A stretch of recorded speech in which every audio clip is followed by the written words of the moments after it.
The Armed Forces of the Philippines has continued that the two suspects in the Bondi Beach shooting in Australia traveled to Davao City, while authorities continue to confirm who the suspects met before the deadly attack.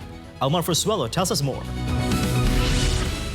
At least 15 people were killed and more than 40 others wounded after two men opened fire at Bondi Beach last week. Authorities identified the suspects as father and son Navid Akram and Sajid Akram. One suspect was killed during a confrontation, while the other remains in police custody. Initial investigations showed that the two suspects had been in the Philippines before traveling to Australia. The National Security Commission confirmed, based on Bureau of Immigration records, that the suspects arrived in the Philippines on November 1, 2025, with Davao City listed as their final destination, before departing for Australia via Manila on November 28, 2025. The information was also confirmed by the Armed Forces of the Philippines.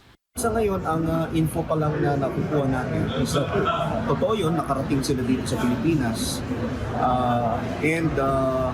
From Manila, pumunta sila sa Davao City. According to AFP Chief of Staff General Romeo Browner Jr., authorities are still determining where else the suspects may have gone and who they met while in the country. Pinag-aaralan pa ho natin, ini-investigate natin further kung ano yung mga pinuntahan nila ng mga lugar, kung sino yung mga kinausap nila. On whether extremist groups remain in the country that could serve as training grounds or safe havens for terrorists, Browner said the Philippines has significantly weakened terrorist networks over the years. Alam nyo, sa ngayon po ay napakalaki ng accomplishments ng ating bansa when it comes to yung pagpuksa natin sa mga rebelding mga terrorists, mga terorista.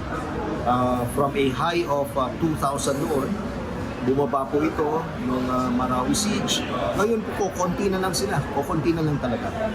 Kaya't hindi po namin makita yung sinasabi na nag-training dito yung dalawang gunmen dun sa Bondi Beach sa Australia. Despite this, the AFP stressed that the investigations continue. Hindi po natin masabi talaga basta't